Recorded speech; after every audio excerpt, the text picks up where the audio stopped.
अगर कल Bhajpa coalition support के साथ आए या हम कोएलिशन सपोर्ट के साथ आए और कोई पार्टी इरादा बदल लिया और सरकार गिरे तो कहाँ कैसे देश चलेंगे। एमएसपी स्वामीनाथन फॉर्मूला के अनुसार उनको मिलने वाले हैं कांग्रेस अगर सत्ते में आएंगे। इंडिया गठबंधन पूरे देश में काम कर रहा है पर पंजाब में अलग चोन लड़ी जा रही है। पीएम मोदी बोल रहे हैं चोन हुण नज़दीक आ चुकी है तो लगातार सेंटर की लीडरशिप प्रचार कर रही है। थरूर साहब राजनाथ सिंह कह रहे हैं कि अगले 5 साल आएंगे तो हम कहते हैं 1 नेशन 1 इलेक्शन लागू करेंगे। आपका क्या कहना है? देखिए, मेरे ख्याल में ये रियलिस्टिक नहीं है क्योंकि हमारे देश में पार्लियामेंट्री सिस्टम चल रहा है। अगर आपको एक इलेक्शन करनी चाहिए तो सिर्फ प्रेसिडेंशियल सिस्टम में हो सकता है क्योंकि आप किसी को इलेक्ट किया और वो रहेंगे, जो भी हुआ मेजॉरिटी नहीं है फिर भी वो रहेंगे।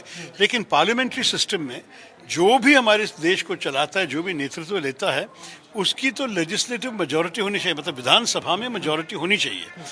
अगर मेजॉरिटी खो गए, जैसे कि कोएलिशन सरकार में एक पार्टी वापस ले लिया उनका समर्थन, तो सरकार गिरेगी और उसके बाद क्या होगा? 1 नेशन 1 इलेक्शन में एक ही उपाय बाकी रहेगा, या आप चुनाव पुकारिए तब तो नेचुरली कोई 1 नेशन 1 इलेक्शन हो नहीं सकता, या आप प्रेसिडेंट्स रूल कर दीजिए। अगर आप प्रेसिडेंट्स रूल करेंगे तो क्या ये लोकतांत्रिक है या नहीं? अगर सिर्फ 5 साल में चुनाव हो नहीं सकता है और 6 महीने के अंदर सरकार गिरे तो 4.5 महीने प्रेसिडेंट्स रूल में चलाएंगे, ये ठीक नहीं रहेगा। दूसरी बात है, क्या होगा अगर दिल्ली सरकार गिरी? अगर कल भाजपा कोएलिशन सपोर्ट के साथ आए या हम कोएलिशन सपोर्ट के साथ आए और कोई पार्टी इरादा बदल लिया और सरकार गिरे तो कहाँ कैसे देश चलेंगे? चुनाव तो फिर करना पड़ेगा। तो इसलिए ये रियलिस्टिक नहीं। पार्लियामेंट्री सिस्टम और 1 नेशन 1 इलेक्शन दोनों एक साथ नहीं चलते। पंजाब एक किसानी सूबा है, पंजाब के किसान काफ़ी नाखुश हैं। कल भी अमित शाह आते हैं तो उनको अरेस्ट कर लिया जाता है घर में से। पर कांग्रेस सरकार कह रही है कि एमएसपी दूंगी। पहले भी स्वामीनाथन कमीशन बना खुद की सरकार में, पर किसान अभी तक यकीन नहीं कर पा रहे। क्या नहीं, हम कह रहे हैं किसानों को कि हमने अभी वादा दे रहे हैं, हमारे न्याय पत्र में भी है कि स्वामीनाथन जी के 3-4 फॉर्मूले थे, हमने ये चुन लिया है C2 + 50% कि आपके सब खर्च और उसके 50% उसके ऊपर वो देने के लिए तैयार हैं। हम वादा दिया तो पूरित होगा। कांग्रेस पार्टी जुमला वाली पार्टी नहीं है, जो हम कहते हैं हम करते हैं।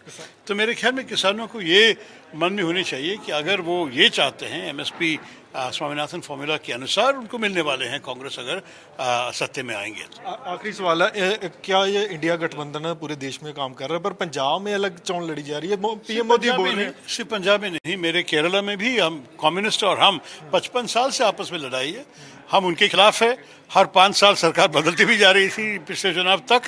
तो इसलिए मैं कहता हूँ कि ये हमारे देश बहुत बड़ा देश है और एक एक राज्य में उनकी राजनीतिक इतिहास है, राजनीतिक कैरेक्टर है। तो हमारे केरला में जो हम कम्युनिस्ट के खिलाफ है और हमारे पड़ोस तमिलनाडु में कम्युनिस्ट हमारे साथ है, एक ही गठबंधन में डीएमके के साथ। ये तो आश्चर्य की बात नहीं है क्योंकि हमारे देश बहुत बड़े देश है और ऐसे होते हैं। तो इसलिए जो पंजाब और दिल्ली में अलग अलग फ़र्क आप देखते हैं, बिल्कुल केरला तमिलनाडु के जैसे हैं। मुझे तो इसमें कोई अजीब सी बात नहीं देखता हूँ। गठबंधन अंत में उदाहरण है कि बंगाल में तृणमूल हमारे खिलाफ लड़ रहे हैं अभी, लेकिन तृणमूल ने कहा कि जीतने के बाद वो दिल्ली पहुंचेंगे तो इंडिया गठबंधन को ही मदद दे देंगे। तो यही होगा हमारी स्थिति। मुझे कोई डर नहीं है। नई सरकार बनाएगी, पूरे गठबंधन के पार्टियां आएंगे। ਤਾਂ ਇਹ ਸਨ ਸ਼ਸ਼ੀ ਥਰੂਰ ਜਿਹੜੀ ਗੱਲਬਾਤ ਕੀਤੀ। ਇਸ ਵਿਚਕਾਰ 1 ਨੇਸ਼ਨ 1 ਇਲੈਕਸ਼ਨ ਅਤੇ ਕਿਸਾਨਾਂ ਨੂੰ ਐਮਐਸਪੀ ਦੇਣ ਦਾ ਵਾਅਦਾ ਹੋਵੇ, ਭਾਵੇਂ ਕਹਿ ਸਕਦੇ ਕਿ ਜਿਸ ਤਰੀਕੇ ਨਾਲ ਇੰਡੀਆ ਅਲਾਇੰਸ ਤੇ ਵੀ ਬੋਲਦੇ ਨਜ਼ਰ ਆਏ ਸ਼ਸ਼ੀ ਥਰੂਰ। ਕੈਮਰਾ ਪਰਸਨ ਗੁਰਸਾਹਿਬ ਦੇ ਨਾਲ ਮੈਂ Daljit Singh, Living India News, Chandigarh.